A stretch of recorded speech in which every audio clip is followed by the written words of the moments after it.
বন্ধুরা, এসএসকেএমএসকে শিক্ষক শিক্ষিকা যারা রয়েছেন তাদের উল্টো পথে সামান্য কিছু ভাতা বৃদ্ধি করতে চলেছে রাজ্য সরকার এবং খুব শীঘ্রই ভাতা বৃদ্ধি তাদের হয়ে যাবে। অলরেডি প্রসেস শুরু হয়ে গেছে এবং তার সঙ্গে আজকে বেশ কিছু বিষয় নিয়ে আজকে 3-4টা টপিক নিয়ে আপনাদের কাছে আমরা ডিটেলসে আলোচনা করব।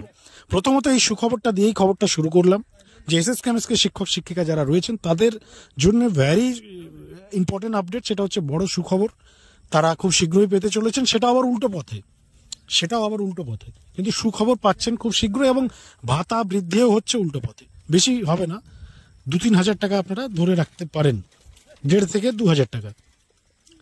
কিভাবে হচ্ছে, কত টাকা হচ্ছে, কবে হচ্ছে, সমস্ত বিষয় জানাবো, এক্স্যাক্টলি রিপোর্ট আজকে দেবো। এবং তার সঙ্গে এসএসএম কর্মীদের জন্য আজকে একটা আপডেট রয়েছে। এসএসএম কর্মী অর্থাৎ এসএসএম এর সঙ্গে যে সকল শিক্ষক শিক্ষিকা শিক্ষাকর্মী যুক্ত রয়েছেন তাদের সকলের জন্য একটা বড় আপডেট। এন্ড তার সঙ্গে আরও একটা বিষয় নিয়ে আজকে আমরা আলোচনা করব, সেটা হচ্ছে এসএসকেএমএসকেদের একজন শিক্ষক নেতা যিনি বর্তমানে ইউটিউব সাংবাদিক হয়েছেন এবং তিনি মোটামুটি মাঝে সাঝে এসএসএম আপডেট তৈরি করেন। এসএসএম কর্মী যারা রয়েছেন তাদের জন্য তিনি আপডেট দিয়ে থাকেন। তো এই মূলত 3টি বিষয় নিয়ে আজকে আমাদের ডিটেলস আপডেট, 3টি বিষয় নিয়ে আমরা জানাবো। তো প্রথমেই আমরা আলোচনা শুরু করব এসএসএম কর্মচারী যারা রয়েছেন তাদের যে বিষয়। দেখুন, আমরাই প্রথম এই বিষয় নিয়ে আলোচনা শুরু করেছিলাম, তারপর দেখলাম বেশ কিছু চ্যানেল এই নিয়ে আলোচনা করলো, খবর তৈরি করলো। সেটা হচ্ছে সর্বশিক্ষা বা সমগ্র শিক্ষা নাম যাই থাকুক, যে ফান্ড কেন্দ্র সরকারের 60% এবং রাজ্য সরকারের 40%, এই ফান্ডিংয়ে এই প্রজেক্ট সমস্ত সারা দেশব্যাপী চলছে। আর এই প্রজেক্টের আন্ডারে শুধু বাংলায় নয়, সারা দেশ জুড়ে শিক্ষক শিক্ষিকা শিক্ষাকর্মী কাজে যুক্ত রয়েছেন, কোথাও চুক্তিভিত্তিকভাবে, কোথাও আবার সরাসরি পার্মানেন্ট। এবার পশ্চিমবাংলায় আপনারা সকলেই জানেন কেন্দ্রের সঙ্গে রাজ্য সরকারের যে সম্পর্ক, সেই সম্পর্কটা খুব একটা ভালো না। যদিও বিরোধী অর্থাৎ প্রাক্তন বিরোধী পশ্চিমবাংলার যারা রয়েছেন তারা দাবি করেন যে ভেতরে ভেতরে সেটিং আছে, কিন্তু আমরা বাস্তবে বা উপর মহলে সেটা দেখতে পাই না। এবং কার্যক্ষেত্রে আমরা যা দেখেছি, 100 দিনের কাজ, প্রধানমন্ত্রী আবাস যোজনা এবং বর্তমানে সমগ্র শিক্ষার যে ফান্ড, এই 3টে ফান্ড কেন্দ্র সরকার বন্ধ করে দিয়েছে, টাকা আটকে দিয়েছে। এবার এই খবরটাকে শুধুমাত্র আমাদের ইউটিউব চ্যানেলে প্রকাশিত হয়েছে না, রাজ্যের সমস্ত top leading mainstream media house এই খবর প্রচারিত করেছে। এবং রিসেন্ট খবর, জাস্ট লাস্ট 1 উইক 2 উইকের খবর এটা, যে খবর নিয়ে অলরেডি রাজ্যের শিক্ষামন্ত্রী স্টেটমেন্ট দিয়েছেন, দিল্লির শিক্ষা প্রতিমন্ত্রী অর্থাৎ কেন্দ্রের শিক্ষা প্রতিমন্ত্রী বিজেপির বর্তমানে রাজ্য সভাপতি সুকান্ত মজুমদার স্টেটমেন্ট দিয়েছেন এই টাকা বা ফান্ড বন্ধ করার বিষয়ে, যেখানে রাজ্যের শিক্ষামন্ত্রী সরাসরি বলেছেন 1200 কোটি টাকার উপরে টাকা আটকে রেখেছে কেন্দ্র। এই খবর আমরা সম্প্রচার করি এবং আমরা একটা বিষয় নিয়ে আশঙ্কা প্রকাশ করি, যে রুমার্স তৈরি হয়েছে যে যেহেতু সমগ্র শিক্ষার টাকা বন্ধ করেছে কেন্দ্র, তাই এসএসএম কর্মী যারা রয়েছেন তাদের কি স্যালারিটাও এবার বন্ধ করে দেবে রাজ্য সরকার। এই প্রশ্নটা নিয়ে আমরা একটা আলোচনা করেছিলাম এবং আমাদের যে রিভিউজ, আমাদের যে প্রেডিকশন, তাতে আমরা ড্যামশিওর বলেছিলাম যে রাজ্য সরকার বর্তমান যে সিচুয়েশনে রয়েছে, 2026 ইলেকশন আছে, আর রাজ্য সরকার স্যালারি বন্ধ করবে না। আমরা এটা ক্লিয়ারিফাই করেছিলাম, আমাদের যা সোর্স, আমাদের যা অ্যানালাইসিস, আমরা এই বিষয়টাকে একদম কনফার্মলি বলেছিলাম যে কারো টাকা বা স্যালারি বন্ধ হবে না। এবার এই বিষয় নিয়ে, এই খবর নিয়ে বর্তমানে এসএসকেএমএসকে ডিপার্টমেন্টের একজন ফ্লপ শিক্ষক নেতা, যিনি দাবি আদায় আজ অব্দি কিছু করতে পারেননি, বর্তমানে তিনি ইউটিউব সাংবাদিক হয়েছেন, একটা ইউটিউবে চ্যানেলও খুলেছেন এবং মাঝে মধ্যে এসএসএম আপডেট দেয়। এবার এসএসএম আপডেটটা কাদের জন্য দেওয়া হচ্ছে, এসএসএম এর সমস্ত ডিপার্টমেন্টে অর্থাৎ পুরো এসএসএম ডিপার্টমেন্টের যারা কর্মচারী তাদের জন্য তিনি তৈরি করেন। কিন্তু মেনলি যে কথাটা তিনি বলেন সেটা হচ্ছে এসএসকেএমএসকে শিক্ষক শিক্ষিকাদের বিষয়ে। তো প্রথমে আমরা একটা বিষয় ক্লিয়ারিফিকেশন করি, এবং তিনি তার চ্যানেলে বলেছেন যে কিছু চ্যানেল রয়েছে যারা এই ধরনের বিভ্রান্তিকর খবর তৈরি করছে যে সমগ্র শিক্ষার নাকি টাকা বন্ধ করেছে কেন্দ্র এবং স্যালারি নাকি আটকে যেতে পারে।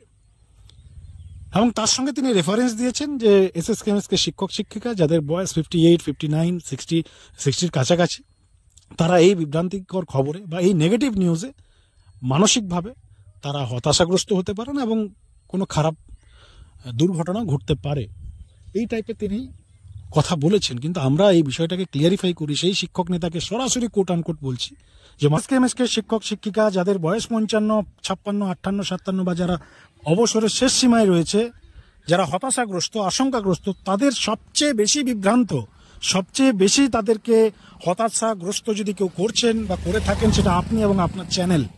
আমরা দায়িত্ব নিয়ে বলছি, সব থেকে বিভ্রান্ত করছেন আপনি বা আপনার চ্যানেল। কিভাবে করছেন তার যুক্তিটা আমরা রাখছি। আপনি এসএসকেএমএসকে শিক্ষক শিক্ষিকাদের একটা বিষয় নিয়ে গুলিয়ে ফেলার চেষ্টা করছেন যে সমগ্র শিক্ষা বা সর্বশিক্ষার ফান্ড যদি আটকে যায় এসএসকেএমএসকে শিক্ষকদেরও তাদের স্যালারি বন্ধ হয়ে যাবে। এই খবর কে করেছে? এই খবরের কি ভিত্তি রয়েছে? আপনি তাদেরকে কেন গোলাবেন এসএসএম প্রজেক্টের সঙ্গে? এসএসকেএমএসকে শিক্ষক শিক্ষিকাদের সঙ্গে কিসের সম্পর্ক সর্বশিক্ষার? আপনি কি জানেন না এসএসকেএমএসকে প্রজেক্ট বা প্রকল্প রাজ্য সরকারের প্রকল্প, পঞ্চায়েতের আন্ডারে এই প্রকল্প করা হয়েছিল? এসএসকেএমএসকে শিক্ষকদের সর্বশিক্ষার সঙ্গে যুক্ত করা হয়েছে বা সমগ্র শিক্ষার আন্ডারে আনা হয়েছে এই ধরনের কোনো নির্দেশিকা আপনি দেখাতে পারবেন আপনার চ্যানেলে? আপনার কাছে রয়েছে এই সংক্রান্ত কোনো রাজ্য সরকারের জিও বা নোটিফিকেশন যেখানে পরিষ্কার বলা হয়েছে যে এসএসকেএমএসকে শিক্ষক শিক্ষিকা যারা রয়েছেন তাদেরকে রাজ্য সরকার সমগ্র শিক্ষার আওতায় এনেছে বা যুক্ত করেছে? আমরা বা আপনিও ভালোভাবে জানেন যে এসএসকেএমএসকে শিক্ষকদের আজ থেকে কিছু বছর আগে রাজ্য সরকার একটা বিষয়ে ক্লিয়ারিফাই করার চেষ্টা করেছিল, সেটা হচ্ছে 60 এবং 65-এর অপশন। যারা 60-তে আসা হবে, যারা 60 চুজ করবে তাদেরকে প্যারা টিচারদের সুযোগ সুবিধা দেওয়ার কথা বলা হয়েছিল সরকারি নির্দেশিকায়। তাদেরকে কখনোই বলা হয়নি যে তারা যারা 60 চুজ করবে তারা সর্বশিক্ষার আওতায় চলে আসবে। তাদেরকে বলা হয়েছিল তারা শিক্ষা দপ্তরের আন্ডারে আসবেন। বর্তমানে তারা শিক্ষা দপ্তরের আন্ডারে আছেন নেই, রাজ্য সরকার সেটা জানে, কিন্তু সর্বশিক্ষার সঙ্গে সর্বশিক্ষার আন্ডারে তারা নেই, ড্যাম শিওর। এই সংক্রান্ত কোনো নির্দেশিকা নেই। তাহলে কেন সর্বশিক্ষার খবরের বিষয়ে বা সর্বশিক্ষার নিউজের নিয়ে আপনি এসএসকেএমএসকে শিক্ষক শিক্ষিকাদের বিভ্রান্তি করছেন আপনার চ্যানেলে? আমরা ধরেই নিলাম কোট আনকোট আপনার কথাই যে কোনো চ্যানেল সর্বশিক্ষার, যেহেতু কেন্দ্র সরকার ফান্ড বন্ধ করেছে তাই স্যালারি বন্ধ হয়ে যাবে। আমরা ধরেই নিলাম আপনার কথা মতো যদি ফান্ড বন্ধ হয়ে যায়, যদি স্যালারি বন্ধ হয়ে যায়, সেক্ষেত্রেও এসএসকেএমএসকে শিক্ষকদের এখানে কি প্রভাব পড়তে পারে যারা ওই প্রজেক্টের আন্ডারের কর্মীই নয়? এই বিষয়টা আপনার মাথায় তো প্রথমে রাখা উচিত এবং তারপর শিক্ষক শিক্ষিকাদের বিভ্রান্তিকর খবরটা পরিবেশন করা উচিত। মশাই, আমরা এই বিষয়ে, এই রিলেটেড, এই জগতের, এই কন্ট্রাকচুয়াল ডিপার্টমেন্টের বহু বছর ধরে খবর করছি। আপনি নতুন এসছেন, আপনি নতুন ইউটিউব সাংবাদিক হয়েছেন, আপনি নতুনভাবে স্টার্ট করেছেন, নতুন শিক্ষক সংগঠন ছেড়ে, শিক্ষকদের দাবি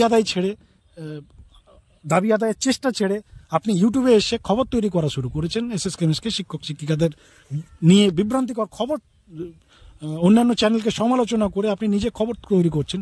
হয়তো কিছু ব্যবসা করছেন, এখানে কিছু টাকা আর্নিং করছেন। আমাদের বক্তব্য নয়, অনেক ভিউয়ার্সরাই বলে, অনেক শিক্ষক শিক্ষিকারাই বলে যে কন্ট্রাকচুয়ালদের খবরে নাকি খুব ভালো ব্যবসা হয়। যদিও আমরা অস্বীকার করি বিষয়টাকে, যে কন্ট্রাকচুয়ালদের খবরে রেভিনিউ সব থেকে কম। কিন্তু আপনি কোন পথে এসএসকেএমএসকে শিক্ষকদের দাবি আদায় হবে, কি করলে তারা এই অবস্থা থেকে, এই বঞ্চনা থেকে তারা মুক্তি পাবে, সেটা না করে আপনি ইউটিউবে এসে এসএসএম আপডেটের নামে এসএসকেএমএসকে শিক্ষক শিক্ষিকাদের বিভ্রান্ত যদি করেন এবং তার দোষারোপটা যদি অন্যান্য চ্যানেলকে কোট আনকোট ইনডাইরেক্টলি আপনি যদি দোষারোপ করেন, সমালোচনা করেন, তার রিপ্লাই তো আপনাকে পেতেই হবে। এবং তার সঙ্গে যে বিষয়টা আপনি বলেছেন যে এই শিক্ষক শিক্ষিকারা অবসরের শেষ সীমায় রয়েছে, বয়সের শেষ সীমায় রয়েছে, এরা হতাশাগ্রস্ত, এদেরকে বিভ্রান্ত করবেন না। মশাই, আপনি নিজে সিকিওর কতটা? আপনি যে খবরটা পরিবেশন করছেন সেটা আদৌ সত্য না মিথ্যা সেটা নিজে যাচাই করুন আগে। এসএসএম এর খবরের সাথে, সর্বশিক্ষার খবরের সাথে কেন আপনি এসএসকেএমএসকে শিক্ষক শিক্ষিকাদের গুলিয়ে ফেলছেন? কেন তাদেরকে বিভ্রান্তি করছেন? আমরা আবারও ক্লিয়ারিফাই করছি ডিএনএ বাংলার পক্ষ থেকে, সর্বশিক্ষার সাথে এসএসকেএমএসকে শিক্ষক শিক্ষিকাদের কোনো সম্পর্ক নেই। রাজ্য সরকার বলেছে এসএসকেএমএসকে শিক্ষক শিক্ষিকারা যারা 60 ইয়ার চুজ করেছে তারা প্যারা টিচারের সুবিধাটা পাবে, নট এসএসএম কর্মী বা সর্বশিক্ষার আন্ডারে তারা চলে আসবে। এই বিষয়টা আপনাদেরকে মাথায় রাখতে হবে। যদিও এখনো পর্যন্ত প্যারা টিচারদের সমস্ত সুযোগ সুবিধা এসএসকেএমএসকে শিক্ষক শিক্ষিকা যারা 60 ইয়ার চুজ করেছে তারা পায়নি। আর সবচেয়ে বড় কথা, প্যারা টিচাররা কি সুযোগ সুবিধা পায় বর্তমানে? কি আলাদা এক্সট্রা ফেসিলিটিস এই রাজ্য সরকার দিয়ে রেখেছে? তো মশাই, আপনাকে এটাই বলবো, আপনি অ্যাজ এ শিক্ষক নেতা কোন পথে দাবি আদায় হবে, কিভাবে দাবি আদায় করা যাবে, সেই নিয়ে আপনি নিজের যে সংগঠন রয়েছে সেখানে আপনি সময় দেন, সেখানে আলোচনা করুন, সেখানে সেই চেষ্টায় থাকুন, আদার্স অন্যান্য চ্যানেলের সমালোচনা না করে। এবং তার সঙ্গে আপনার যদি নিজস্ব ভূমিকা আপনি অ্যানালাইসিস করেন, আপনি কি করছেন এই মুহূর্তে, রাজ্যে বহু কন্ট্রাকচুয়াল ডিপার্টমেন্টের বেতন বৃদ্ধি করলো রাজ্য সরকার। আপনার সংগঠনের ভূমিকা কি বর্তমান সময়ে? আপনি কবার রাস্তায় নেমেছেন? কতবার মুখ্যমন্ত্রীর কাছে গেছেন? কতবার আপনি শিক্ষামন্ত্রীর কাছে গেছেন? কতবার আপনি চেষ্টা করেছেন?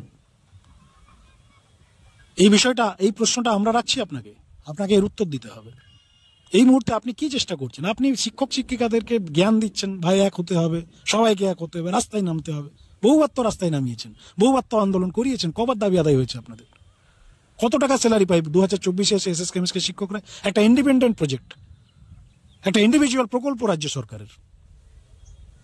রাজ্য সরকার অন্যান্য সমস্ত কন্ট্রাকচুয়ালের বেতন বৃদ্ধি করলো। কেন এসএস কেমিস্ট্রি শিক্ষক, যারা পূর্ণ প্যারা টিচারদের সঙ্গে কোনো সম্পর্কই নেই এসএস কেমিস্ট্রি শিক্ষকদের?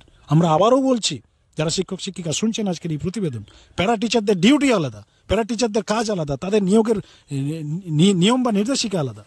প্যারা টিচারদের 5 দিন ডিউটি সপ্তাহে, একদিন চাইল্ড টেকিং।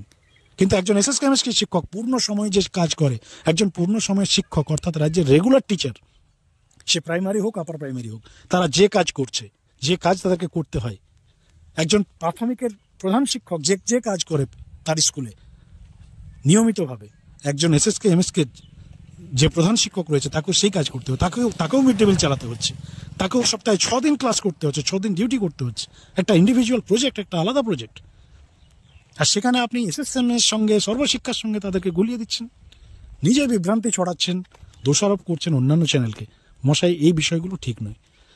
এসএস কেমিস্ট্রি শিক্ষকদের যদি কোনো দুর্ঘটনার শিকার হয়, কেউ মানসিকভাবে হতাশাগ্রস্ত হয়, মানসিক ডিপ্রেশনে পড়ে, তার দায়িত্বটা সম্পূর্ণ আপনার এবং আপনার চ্যানেলের। এবং যারা এসএস কেমিস্ট্রি শিক্ষক শিক্ষিকা রয়েছে তাদের কাছে আমাদের আহ্বান, তাদের কাছে আমাদের একটাই বক্তব্য, যে সমগ্র শিক্ষার সঙ্গে আপনাদের কোনো সম্পর্ক নেই। আপনারা ইন্ডিভিজুয়াল প্রজেক্ট। একজন রাজ্যের সরকারি শিক্ষক, পূর্ণ সময়ের শিক্ষক যা কাজ করেন আপনারাও তাই করেন। আপনাদের স্যালারি প্যারা টিচারদের থেকে অনেক বেটার হওয়া উচিত, অনেক বেশি হওয়া উচিত বলে আমরা মনে করি। কিভাবে দাবি আদায় করবেন আপনারা সেই নিয়ে ভাবনা চিন্তা করুন। রাস্তায় নেমে না সরকারের কাছে গিয়ে না আদার্স কোনো পথ অবলম্বন করে, সেটা আপনাদের বিষয়, আপনাদের নেতৃত্বের বিষয়। আপনাদের নেতৃত্ব যদি সংগঠনের কাজ না করে, দাবি আদায়ের চেষ্টা না করে, ইউটিউব চ্যানেল খুলে যদি মনে করে দাবি আদায় হবে, তাহলে তো সমস্ত রাজ্যে সমস্ত নেতারা তাই করত। ইউটিউব চ্যানেল খুলে এসএসএম আপডেট দিয়ে সাংবাদিক হয়ে যদি কোনো নেতৃত্ব বা নেতা মনে করে যে দাবি আদায় হয়ে যাবে পুরো ডিপার্টমেন্টের, শিক্ষকদের জ্ঞান দিয়ে চ্যানেলে বসে 100 বছর ধরে ডিএনএ বেঙ্গল কন্ট্রাকচুয়ালদের জন্য খবর তৈরি করছে। অনেক সেন্সিটিভ বিষয়ে আমরা খবর করেছি। শুধু পশ্চিমবাংলা নয়, পশ্চিমবাংলা বাদ দিয়েও আদার সমস্ত রাজ্যের গ্রাফ আমরা তুলে ধরেছি। সেই রাজ্যের সরাসরি শিক্ষক নেতা, সেই রাজ্যের সংগঠন, তারা কিভাবে দাবি আদায় করেছে, সর্বশিক্ষা বলুন, আদার্স কন্ট্রাকচুয়াল ডিপার্টমেন্ট বলুন, এসএসএ বলুন, অন্যান্য রাজ্যে কিভাবে দাবি আদায় হয়েছে, এই গ্রাফগুলো আমরা তুলে ধরেছি আমাদের চ্যানেলে। দিনে 3বার 4বার বেতন বৃদ্ধির, হ্যাঁ আমরা পুজোর আগে বহু বেতন বৃদ্ধির খবর করেছি আমরা। আচ্ছা সত্যি কথা বলুন, বেতন বৃদ্ধি হয়নি পশ্চিমবাংলায়? পুজোর আগে থেকে এখনো পর্যন্ত বহু কন্ট্রাকচুয়াল ডিপার্টমেন্টের বেতন বৃদ্ধি হয়েছে, বহু কন্ট্রাকচুয়াল। এবার প্রশ্ন আসতেই পারে যে এসএস কেমিস্ট্রিদের কেন হলো না, পার্শ্ব শিক্ষকদের কেন হলো না? সেই প্রশ্নের উত্তর আমাদের কাছে নেই, থাকারও কথা নয়। সেই প্রশ্নের উত্তর রাজ্য সরকার দেবে। সেই প্রশ্নের উত্তর দেওয়ার দায়িত্ব রাজ্য সরকারের। তারা কেন করছে না এসএস কেমিস্ট্রি শিক্ষক বা সর্বশিক্ষার কর্মচারীদের বেতন বৃদ্ধি? বাকিদের তো হয়েছে, আরও হবে। আপকামিং অনেক কন্ট্রাকচুয়াল ডিপার্টমেন্ট এই তালিকায় রয়েছে, অনেক ডিপার্টমেন্ট এই তালিকায় রয়েছে। আগামী দিনে সেই খবরও আপনারা পাবেন। এবং আমরা এখনও বলছি, ভিআরপি থেকে শুরু করে, পার্ট টাইম থেকে শুরু করে, সিভিক ভলেন্টিয়ার্স লাইনে রয়েছে, আশা আইসিডিএস লাইনে রয়েছে। খুব শীঘ্রই এই ডাটাও আপনারা পাবেন। এবার আসি বন্ধুরা, আমাদের আজকের যে আসল বিষয়, যে বিষয় নিয়ে প্রথমে আমরা আজকের খবর শুরু করেছিলাম, অর্থাৎ উল্টো পথে আপনারা 12% টাকা স্যালারি আপনাদের বাড়ছে, ঠিক যেমন আজ থেকে বহু বছর আগে পার্শ্ব শিক্ষকদের বেড়েছিল।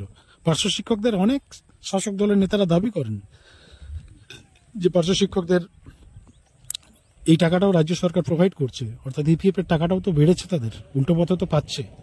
তো এসএসকে এমএসকে যারা 60 চুজ করেছেন তাদের জন্যই সুখবর। এবং অনেকেই বলবেন, অনেকেই হয়তো এই ধরনের সমালোচনা করতে পারেন যে এটা মানে এই শেষ বয়সে এসে অলরেডি তো টাকা কেটে যাবে স্যালারির সাথে।